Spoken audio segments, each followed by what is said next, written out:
façam um retrospecto. 2022 era tudo visto com piada, chacota, tic-tac, absolutamente impensável. E há outro aspecto que pouca gente via, talvez o Kim Paim fosse o meu único companheiro nessa história, onde eu dizia que isso não era uma guerra que seria ganha no Brasil, já que era um problema global. E o Alexandre estava tão somente surfando em uma onda global. Quantas vezes já me ouviram dizer isso? Eu falava, Alexandre estava surfando numa onda, essa onda se dissipou e vem agora um tsunami em direção ao Alexandre. As expressões que quem assistiu o Paulo Figueiredo Show sabe que eu estou dizendo há muito tempo. E, ora, se o problema é global, como que a luta seria ganha no Brasil? E por isso que eu decidi trazer a luta aos Estados Unidos. E vocês, não sei se vocês lembram, a justiça tem que ser feita, que a primeira reunião que nós fizemos aqui no Congresso dos Estados Unidos foi, então, com um congressista brasileiro que acabou desgraçado, com o nome jogando na lama, e vem Jorge Santos, que nos ajudou a abrir várias portas. O Brasil tem uma dívida de gratidão com o Jorge Santos. Abriu várias portas, apresentou várias pessoas numa época que a gente não conhecia muita gente. E eu me lembro muito bem, e não foi só Jorge Santos nessa visita, não. Eu vou contar para vocês, nessa mesma visita, onde nós fomos visitar o Congresso dos Estados Unidos, estivemos com o Jorge Santos, vocês sabem quem eu conheci nessa visita? Isso aqui não está nem no script, mas eu vou contar para vocês que é bastidores. Nós fomos conhecer o Ricardo Pita. Foi nessa ocasião que eu conheci o Ricardo Pita. Eu estava com uma delegação de uns 18 parlamentares brasileiros. O Jorge Santos marcou para a gente uma reunião com o congressista McCall, que era o chefe do Comitê de Relações Exteriores. O congressista McCall nos deu um bolo, bastidores, ninguém sabe das humilhações que a gente passa. Eu estava numa mesa com 18 parlamentares, ou coisa assim, e eles mandaram o chefe de gabinete dele, que era então o Ricardo Pita. Ricardo Pita senta na mesa e explica que o McCall não vai poder aparecer. Naquela época a gente foi levar uma carta dos congressistas brasileiros, teve mais de 100 assinaturas, foi uma puta dificuldade conseguir aquela carta. E aí disseram, olha, o presidente do Comitê de Relações Exteriores não vai poder atender vocês, eu sou o chefe de gabinete dele, mandou. Quem manda é o assessor quando a pessoa não é importante o suficiente. Eu estava com 18 parlamentares brasileiros. Ele sentou na mesa, eu me lembro até hoje, numa sala no Congresso, ele sentou na cabeceira, sentou o Eduardo Bolsonaro na minha frente e eu sentei desse lado. Aí, num dado momento, eu virei e falei assim, ele falou, não, estamos acompanhando com muita... Eu virei e falei assim, Ricardo, eu não te conheço, mas eu já fui assessor parlamentar. Eu sei o que é você estar vindo aqui. E a gente está tomando de 7-1. E ninguém aqui nos Estados Unidos fala sobre o que está acontecendo no Brasil. E o meu país está virando uma ditadura muito rápido. Daqui a alguns meses vão começar ações policiais contra as pessoas. Cidadão de bem vai ser preso. Vai ser uma tragédia. Já tinha acontecido o 8 de janeiro. Vão em cima de todo mundo. E não vai sobrar liberdade de expressão no meu país. E ele ficou assim, não, eu entendo. Eu falei, mas o que vocês vão fazer? E ele, na época, não podia fazer nada. E eu me lembro que o Ricardo Pita... No BTG eu conto com um cartão de crédito PJ que atende às necessidades do meu negócio. Ficou puto da vida, porque eu falei uma coisa muito verdadeira na época. Eu falei assim, eu dei meio que uma pancada na mesa e falei assim, tô falando isso dentro de casa, mas não é possível. Enquanto a esquerda vem aqui, Jandira Fegali, a outra lá da CPMI do 8 de janeiro, sei que essas pessoas vêm e são recebidas por senadores, pelo Bernie Sanders, tem um escritório Brasil, Washington Office, tem um monte de gente aqui para dar suporte para eles. A gente chega aqui e a gente não tem articulação internacional nenhuma. Os republicanos agora controlam a Casa dos Representantes e a gente não consegue sequer ser recebido. E eu falei, por isso que os republicanos estão se ferrando, a gente toma de 7-1 porque olha a articulação da esquerda. E eu não tinha ideia ainda do tamanho do dinheiro que a administração Biden estava enfiando no Alexandre de Moraes e na censura. E o Ricardo Pita, estou contando uma história aqui que não tem nada a ver com a minha pauta, mas para dizer como é que as coisas são para a história, o Ricardo Pita, depois dessa posição, ficou puto comigo. Ficou puto. Não quis mais me receber, falou, Paulo Figueiredo é um cara, poxa, muito bravo, muito passional, etc, etc.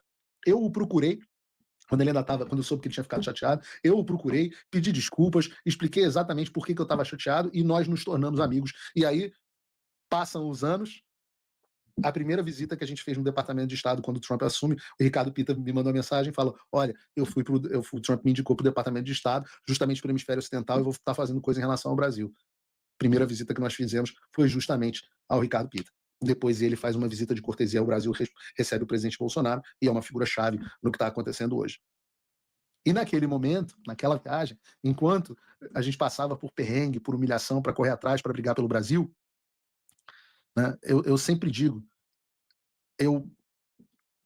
a gente submeteu, eu principalmente, o Eduardo também, a gente submeteu a bastante coisa que a gente não submeteria pedindo coisa para a gente. Bastante coisa. Mas como a gente estava pedindo por vocês, por nós, pelo Brasil, a gente engoliu os sapos.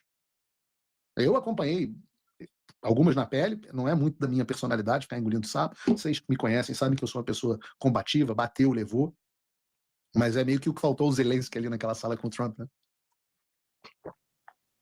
Enquanto a gente engolia sapo, enquanto a gente passava perrengue, enquanto a gente se ferrava com o nosso dinheiro, tinham pessoas que, como o carrapato do saco do Olavo, que, segundo ele, procurar apoio. Não sei se vocês conhecem essa conta, carrapato do saco do Olavo. Procurar apoio do deputado Jorge Santos para dar credibilidade e visibilidade às denúncias de abuso contra a liberdade do Brasil foi um erro dos parlamentares brasileiros que viajaram aos Estados Unidos na semana passada. Associar a direita brasileira a ele é uma cagada de rinoceronte. Eu me pergunto quantas vezes esse sujeito que sabia tudo do conforto do seu sofá, quantas vezes ele vê os Estados Unidos dialogar com as autoridades americanas e buscar a restauração da liberdade no Brasil?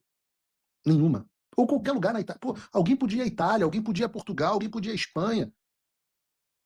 Esse é só um bom representante do pessoal que fica reclamando que as coisas não acontecem nunca, em vez dos próprios arregaçarem as mangas e irem lá fazer as coisas acontecer. Mas não eram os únicos incrédulos, não.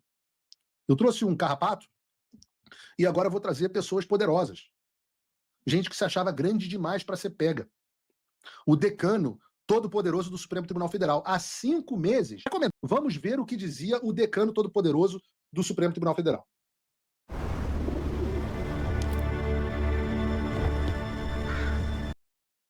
Não, ninguém acredita nisto.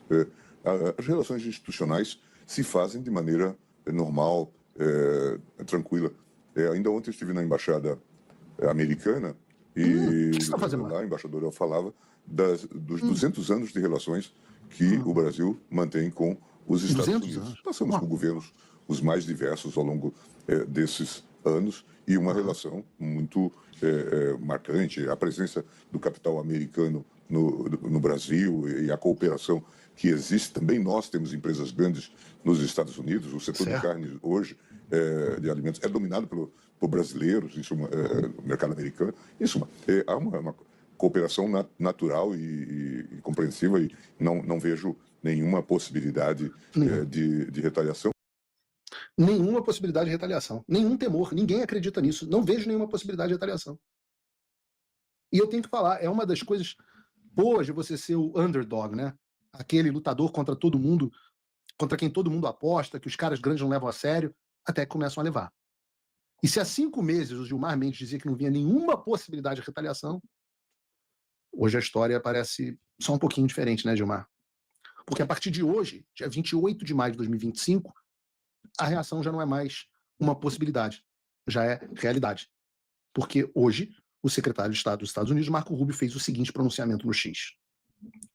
Por muito tempo, os americanos foram multados, assediados e até acusados por autoridades estrangeiras por exercerem os seus direitos de liberdade de expressão. Hoje, estou anunciando uma nova política de restrição de vistos que se aplicará a autoridades estrangeiras e pessoas cúmplices na censura dos americanos. A liberdade de expressão é essencial para o modo de vida americano, um direito de nascença, sobre o qual os governos estrangeiros não têm autoridade. Os estrangeiros que trabalham para minar o direito dos americanos não devem desfrutar do privilégio de viajar para o nosso país.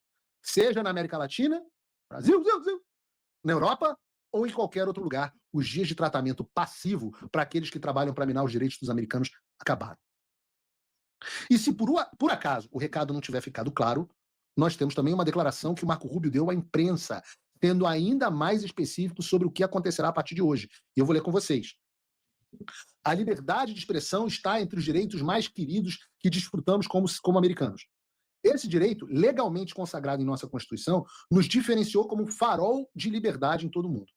Mesmo quando tomamos medidas para rejeitar a censura em casa, vemos casos preocupantes de governos estrangeiros e autoridades estrangeiras pegando a folga, ou aproveitando a folga, né? Em alguns casos, autoridades estrangeiras tomaram ações flagrantes de censura contra empresas de tecnologia nos Estados Unidos e cidadãos e residentes dos Estados Unidos, quando não têm autoridade para fazê-lo.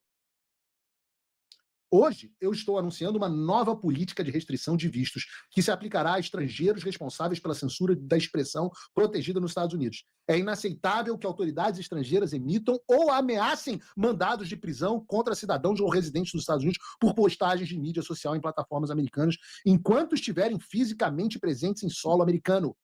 E aqui eu quero fazer um parênteses para explicar que os casos aos quais o Marco Rubio está se referindo especificamente são brasileiros.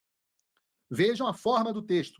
A cidadã americana a qual ele está se referindo é a Flávia Magalhães, a brasileira americana Flávia Magalhães, aqui da Flórida de Pompano, que teve o mandado de prisão emitido pelo Alexandre por post nas suas redes sociais. Vocês devem lembrar que eu trouxe a Flávia aqui, já trouxe o advogado da Flávia Magalhães, que é inclusive o mesmo advogado do Daniel Silveira, do Dr. Paulo Faria. E é um caso absolutamente chocante para os americanos. Uma cidadã comum, trabalhava aqui como fazendo limpeza em casas, patriota, a Flávia vai e faz uma postagem na rede social. E por conta da sua postagem, ela teve um mandado de prisão emitido pelo Alexandre. Eu trouxe o mandado e mostrei aqui no ar, que obviamente eu anexei ao processo, aqui nos Estados Unidos. Então a Flávia é o caso que teve o mandado de prisão. Já o residente permanente ao qual o Alexandre está se referindo é este aqui que vos fala. Por quê? Porque na semana passada, o Alexandre disse no plenário do Supremo Tribunal Federal, eu trouxe o vídeo aqui para vocês, que ele havia emitido uma ordem de prisão contra mim. Disse o Alexandre de Moraes, no plenário, a gente transcreveu o vídeo, entregou ao Departamento de Estado, onde, segundo o Alexandre, já havia uma ordem de prisão secreta emitida contra mim. Pois bem, eu alertei em 2022 que toda a minha atividade jornalística tinha sido conduzida de forma ininterrupta sobre os Estados Unidos. E que eu sou residente há mais de 10 anos sobre esse país, deste país. O motivo pelo qual eu não pretendo virar cidadão americano é porque existe um momento no juramento, quando você vira americano, onde você diz que você abre mão a sua lealdade a qualquer país, colocando a dos Estados Unidos em primeiro lugar. E a minha lealdade sempre será em primeiro lugar ao Brasil. Sempre. E como eu tenho por hábito não mentir, ou pelo menos tentar não mentir, eu não posso jurar algo que não é verdadeiro. Eu amo a América, eu amo. Esse é o país mais espetacular do mundo. É o país da minha mulher, é o país das minhas filhas, é o país que eu vivo há mais de 11 anos, é o país da qual a cultura eu bebi. É o país mais justo, mais livre, mais próspero, mais poderoso que esse mundinho aqui, finito, já teve. Mas eu sempre vou ser brasileiro, em primeiro lugar. Sempre vou ser brasileiro em primeiro lugar. O que não significa que eu não vá gozar das proteções constitucionais que a jurisdição dos Estados Unidos dão a mim. Eu sou uma pessoa de coração dividido, mas o Brasil está sempre em primeiro lugar. Continua a nota do Marco Rubio. Deixa eu, enquanto isso, colocar aqui. Primeiro, passamos das 61 mil pessoas nos assistindo. É igualmente inaceitável, diz Marco Rubio, que as autoridades estrangeiras exijam que as plataformas de tecnologia americanas adotem políticas globais de moderação de conteúdo ou se envolvam em atividades de censura que vão além da sua autoridade nos Estados Unidos. E aqui outro parênteses, mas a gente pode fazer análise de casos específicos. Primeiro, mais evidentemente, o caso do X, que foi retirado dos Estados Unidos por ordem do quando o X se recusou a cumprir as ordens e quando se retirou do país para não ter que estar mais sujeito à legislação brasileira. Foi retirado do país. Claro que o caso do X é icônico, mas há uma ênfase no caso do Rumble e da Trump Media, que se recusaram também a cumprir ordens do Alexandre, que foram comunicadas de forma ilegal, segundo a juíza federal dos Estados Unidos, e como consequência foram banidos do Brasil. Ora, riram do processo que foi movido contra o Alexandre aqui nos Estados Unidos? Vocês entendem aonde nós estávamos querendo chegar? Uma conta a hora chega. Há, por exemplo, uma manifestação da Meta dizendo que cumpriu o pedido de fornecimento de informações do Alan dos Santos dentro do território americano, mas que aquilo violaria a jurisdição, extrapolaria a jurisdição do Alexandre de Moraes e havia sido comunicado de forma equivocada, que deveria ter sido feita por carta rogatória. Ora, vocês entendem que uma hora a conta chega? Ora, vocês entendem por que eu estou nos Estados Unidos obrigando o Alexandre de Moraes a me julgar a revelia? Vocês entendem que há uma estratégia toda por trás disso? Entendem o peso, a coragem que o Alan dos Santos teve ao enfrentar o Alexandre de Moraes tem? Vários desses casos foram por causa do Alan dos Santos, famigerado Alan dos Santos. Agradeçam a Alan dos Santos. Agradeçam a Alan dos Santos. Se ele não articulou, se ele não tem de fato participação na articulação dessas ações, porque não é dever dele, não é a praia dele, ele, sem dúvida nenhuma, foi o que mais sofreu. Continua a nota. Não toleraremos invasões da soberania americana, especialmente quando tais invasões prejudicarem o exercício do nosso direito fundamental à liberdade de expressão. Essa política de restrição do visto está de acordo com a seção 212 da Lei de Imigração e Nacionalidade, que autoriza o secretário de Estado a tornar inadmissível qualquer estrangeiro cuja entrada dos Estados Unidos teria consequências adversas potencialmente graves para a política externa dos Estados Unidos. Certos membros da família também podem ser cobertos por essas restrições. E aqui há um paralelo, um breve parêntese, ao post que fez o Space Liberdade e que outras pessoas que desconhecem. O Space Liberdade eu estou começando a achar que eles talvez tenham uma outra agenda. Eu sempre dou moral para eles, publico as coisas dele, republico o post, dou vídeo aqui para eles com crédito, etc, etc. Mas estou começando a achar que talvez eles tenham uma outra agenda que eu ainda não decidi, ainda não apurei exatamente qual é, mas eles são meio esquisitos. Fizeram um post como se isso fosse uma política americana que não tivesse nenhuma mudança, uma política americana desde sei lá quando, 2008, 2011, sei lá quando que eles disseram que é. Meus filhos, vocês só esqueceram de avisar o Marco Rubio. Só esqueceram de avisar o Marco Rubio. É óbvio que houve uma mudança. É óbvio que a mera censura de cidadãos americanos não era uma razão para cancelamento de visto. Tanto não era que existe um projeto, que é o No Censorship on Our Shores Act, que estava na Câmara dos Deputados e que agora perde até um pouco do objeto, porque já se tornou uma política do Departamento de Estado. Exatamente o mesmo efeito. Mas eu quero fazer feito esse parêntese, não, eu não sei se Space Liberdade é MBL, não. Não sei quem está por trás, não vou fazer aqui comentário leviano, mas cheirinho de outra agenda. Vamos fazer um checklist com vocês. Vejam o trecho da nota. Em alguns casos, governos estrangeiros tomaram atitude flagrante de censura contra empresas de tecnologias americanas, blá, blá, blá. Pensem o seguinte, será que isso se encaixa, no caso do Brasil, a atitude flagrante de censura contra empresas de tecnologia americanas?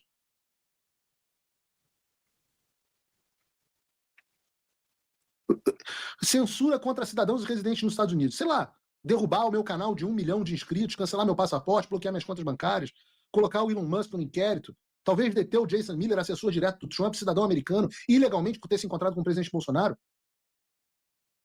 Aliás, nós temos aí o tweet do Jason Miller, não temos? Temos. Diz o Jason Miller. Ele compartilha o post do Marco Rubio e diz assim, compartilhe isso com a pessoa que imediatamente vem à sua mente quando você lê isso. Ok, eu vou começar. Olá, Alexandre.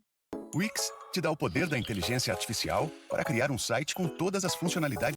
Ele talvez não saiba que o Alexandre excluiu a conta dele no X. Ficou feio. Se há alguma dúvida, é que eu acho que o pessoal do Space Liberdade, o Jason Miller não ouviu o pessoal do Space Liberdade. Deve estar equivocado o Jason Miller, quem tem razão é o pessoal do Space Liberdade. Eu acho que se havia alguma dúvida da mudança de paradigma, bom, e parece que o Gilmar Mendes estava errado sobre a possibilidade de retaliação. Né? Aliás, essa política se aplica a familiares. Eu não sei se Viviane Bastos de Moraes continua com o visto dela também ou não, porque o Alexandre diz que não tem visto. O Alexandre fica dizendo, não, Alexandre não tem visto. Cadê a foto do Alexandre com a orelha do Mickey? Essa foto tem que estar em todos os programas. A partir de agora, todos os programas eu quero a foto do Alexandre com a orelha do Mickey. Essa foto é muito boa. Não teremos mais uma versão atualizada sem cabelo dessa foto. Não teremos mais. Mas, para ser absolutamente justo, o Alexandre não foi o único nesse processo. Nos atos de censura a empresas americanas, em primeiro lugar, existe um aspecto global dessa censura. E isso é um componente muito interessante. O Brasil não foi o único país afetado nesse tipo de coisa. Todas as minhas reuniões dentro da Casa Branca, dentro do Departamento de Estado, as pessoas falam, cara, a gente está ouvindo histórias parecidas no mundo inteiro. A do Brasil é a mais assustadora e a mais bem catalogada. E é por isso que vocês veem o Jason Miller se dirigindo especificamente ao Alexandre. Mas há um movimento de censura global que eu tenho feito questão há mais de 2 anos de conscientizar vocês no Brasil a respeito desse movimento. Então, teremos sim, vamos falar sobre isso mais tarde, pessoas na Europa sendo alvo, pessoas no Canadá sendo alvo e por aí vai.